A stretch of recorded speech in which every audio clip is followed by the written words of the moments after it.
Tonight we have new information on the hunt for the terrorist responsible for the Libya attack. From the top Republican on the Senate Intelligence Committee, Georgia Senator Saxby joins me now from New York. Senator, thanks for being here. Good to be with you, Brett. Senator, just before you came on here, I don't know if you heard, but Catherine Herridge had this report about this Tunisian national, Ali Ani al-Harzi, arrested in Turkey, now being held by the Tunisians. One of, I guess, some 24 individuals. What can you tell us about him, and what about the process of tracking these people down? Well, unfortunately, Brett, we don't know very much about him because we have not been able to have access to him, and that's one of the problems with the policy of this administration. The Turks did take possession of him, but they weren't prepared to let us have any access, and didn't. And now that they've turned him over to the Tunisians, I hope maybe eventually we will, but at this point in time we've not had access. What we do know is that he is a member of Ansar al-Sharia, an organization within Libya that has very close ties to al-Qaeda. And their leadership, we know some of them have trained in al-Qaeda camps in Afghanistan. So hopefully at some point in the very near future that our FBI is going to be able to have access to him. Is the FBI running point on this? They are. Anytime we have an incident like this, even though it happens overseas, it's a violation of American law, and under our judicial system, the FBI does take the lead. And, you know, it's unfortunate that the FBI has been handicapped by the Libyans not letting them have access both to the site in Benghazi as well as access to individuals who were involved, and yet the press has been able to go into Benghazi. They've been able to talk freely with some of these individuals who were guards, were witnesses of one form or another, but the administration has not pushed the Libyan government to give the FBI the kind of access that really they need. I guess what we heard from the administration was that it was too dangerous for the FBI. Was that not the case? Were they being held back by the Libyans?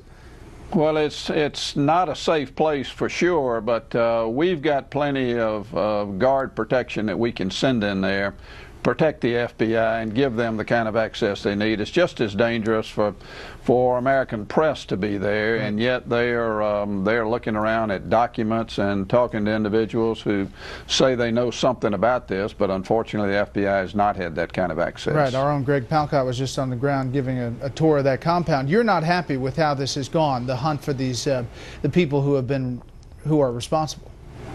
No, I am not happy in the least, neither with the way it's proceeded nor the access that we've been given.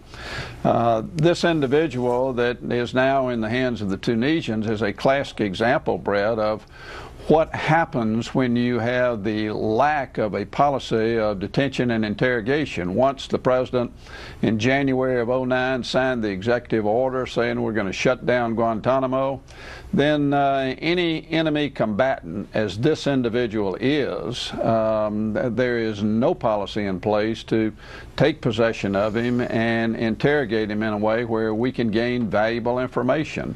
Not only that, but the fact is that there doesn't appear to be any effort to get our hands on this guy, who is one of any number, of which we don't even know yet, but somewhere around 100 to 150 in all likelihood of individuals who participated in the attack. Senator, I don't want to relitigate all the things the administration said and when they said it, but I do want to ask you this one thing. You found out within the first 24 hours from the intelligence community that this was a terrorist attack. Yet we heard from reports over the weekend and numerous outlets that the president perhaps didn't get a daily brief that said that until September 22nd. Is that possible in your frame of mind? You're on the Intelligence Committee. How do you process all of that? Well, I hope that is not the case. We do know that the president got a briefing within 24 hours of exactly what had happened at that point in time. Now, when is the next briefing he got? We members of the Intelligence Committee don't get a daily report on whether the president got a PDB or not. But if these reports are accurate, then I am astonished, because I can tell you that members of the House Intelligence Committee, members of the Senate Intelligence Committee, in a bipartisan way, were asking hard and tough questions of the intelligence community on a daily basis, and oftentimes more than once a day. We were demanding to know what went on. If the president was not doing that, then I would be shocked. But, I mean, you were saying from the beginning, you were hearing that it was a military-type attack, that it was terrorist-related, and that it was very coordinated. No question about it. And unfortunately, we did not have the right kind of intelligence to let us know it was going to happen, and nor did we have the right kind of intelligence after it happened to find out exactly who it was. But based on the information we had, we knew pretty quickly that it was a planned attack and that it was carried out by terrorists who obviously were focused on this particular consulate.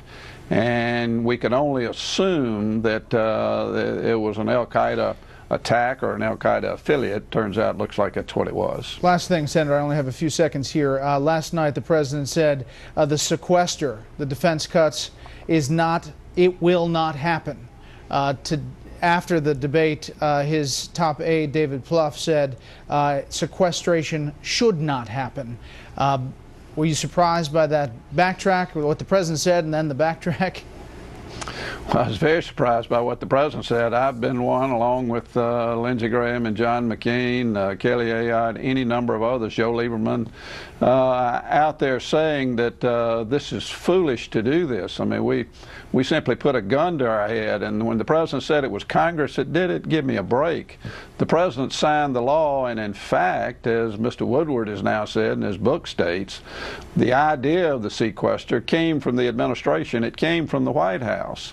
It's a foolish idea, but we're stuck with it. It is the law, and I'm not sure where the president's coming from in saying that sequestration is not going to happen. He's the one that's been saying he will veto any plan that comes to his desk that seeks to avoid sequestration.